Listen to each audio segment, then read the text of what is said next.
Hola, ¿qué tal compañeros? El tema que estaremos abordando es el de regulación ácido-base.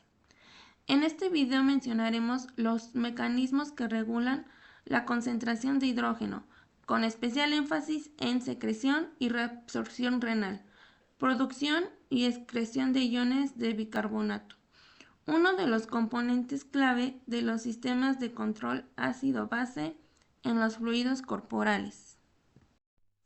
La regulación del equilibrio del ion de hidrógeno llega a ser similar en algunos aspectos a la regulación de otros iones del cuerpo. Generalmente estos iones son adquiridos, pero también pueden ser generados. Estos deben de mantener un equilibrio con la finalidad de lograr la homeostasis del cuerpo. Y bueno, como sabemos, los riñones tienen un papel importante en la regulación de hidrógeno extraído por el cuerpo. Sin embargo, el control preciso del líquido extracelular en la concentración de hidrógeno implica mucho más que la simple eliminación de hidrógeno por los riñones.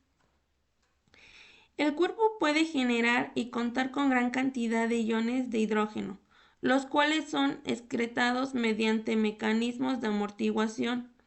Estos mecanismos eliminan o amortiguarán los iones de hidrógeno que se introducen en el cuerpo en exceso.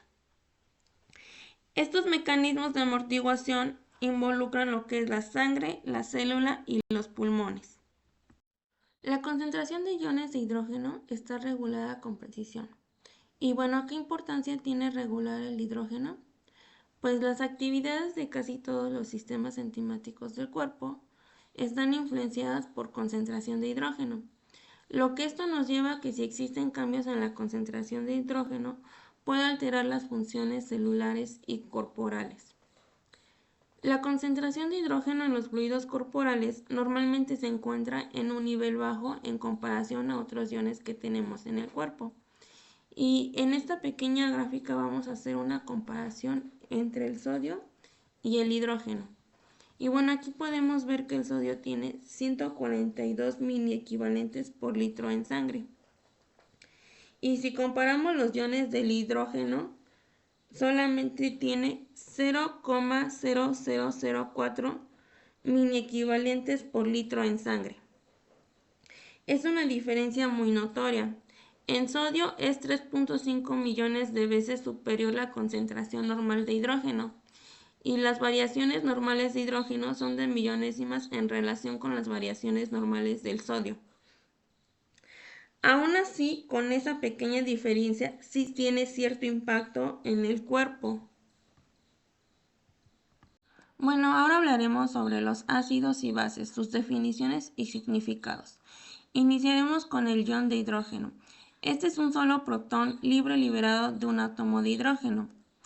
Para comprenderlo mejor, aquí representamos un átomo de hidrógeno.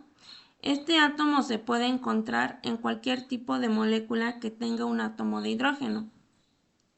Y para comprenderlo mejor, lo vamos a explicar de la siguiente manera. Aquí tenemos el protón y en la parte que se encuentra sobre la circunferencia es el electrón.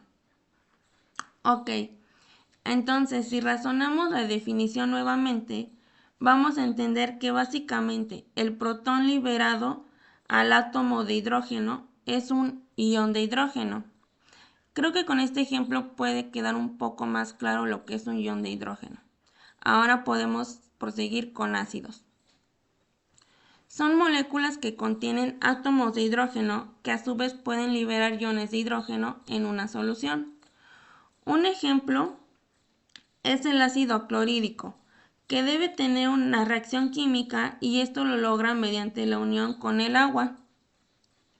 De este modo obtenemos la liberación de un hidrogenión. Ahora, la base es un ion o molécula que puede aceptar un hidrógeno. Es decir, aquí va a suceder todo lo contrario a un ácido. El ácido libera un hidrogenión y la base los va a aceptar. Un ejemplo es el ion de bicarbonato.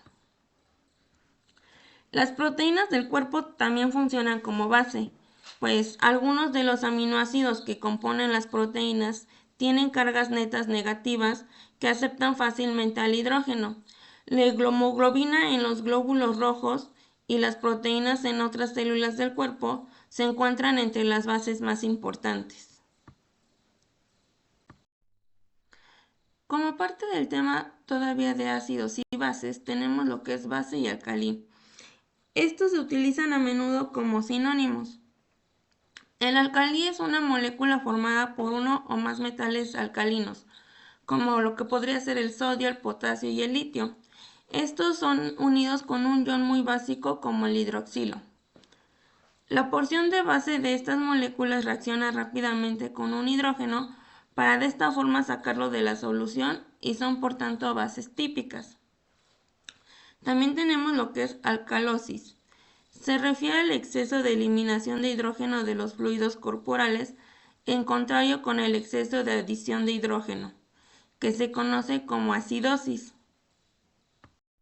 Bueno, y continuando con los ácidos y bases, vamos a explicar lo que son los ácidos y bases fuertes y débiles.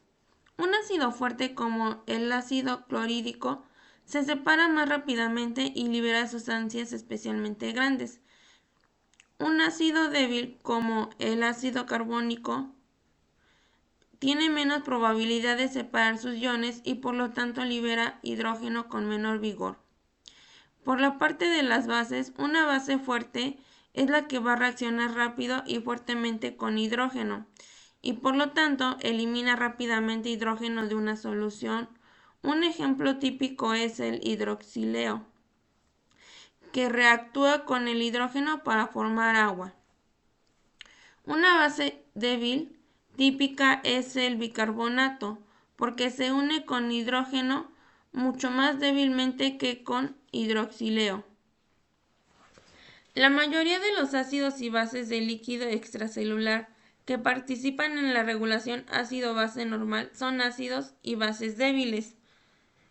Los más importantes que hablamos son ácido carbónico y bicarbonato. Estos por el lado de los débiles, pero realmente son 4 valores que no debemos olvidar y son de suma importancia, por lo cual yo los clasifiqué de una forma un poco didáctica en una tablita para así facilitar el poder aprendérnoslos. Ahora, pasando a la concentración de hidrógeno y pH normales en los líquidos corporales y cambios que se producen en la acidosis y alcalosis, tenemos que la concentración de hidrógeno en la sangre se mantiene normalmente dentro de los límites precisos.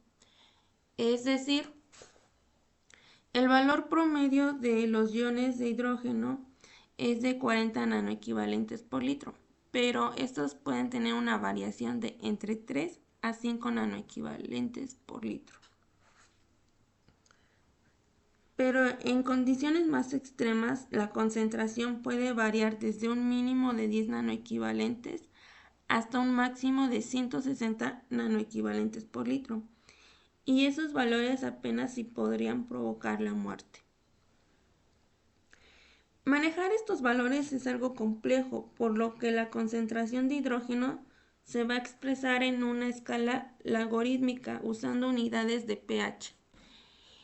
Cabe recordar que el pH es la potencial de hidrógeno, una medida para determinar el grado de alcalinidad o acidez de una solución. Y bueno, el pH está relacionado de manera inversa con la concentración de hidrógeno. Esto quiere decir que un pH bajo nos va a dar una concentración de hidrógeno alta y un pH alto nos dará una concentración de hidrógeno baja. Aquí realicé una tabla donde se muestra el valor normal de pH de cada fluido, donde si los valores caen por debajo del pH normal se dice que son ácidos y alcalinosos cuando están por encima. Un ejemplo podría ser, considerando que el pH normal en la sangre arterial es de 7,40, si el pH de una persona cae por debajo de este valor, se considera acidemia y cuando se encuentra por encima del 7,40, alcalemia. Los términos acidosis y alcalosis describen los procesos que conducen a acidemia y alcalemia respectivamente.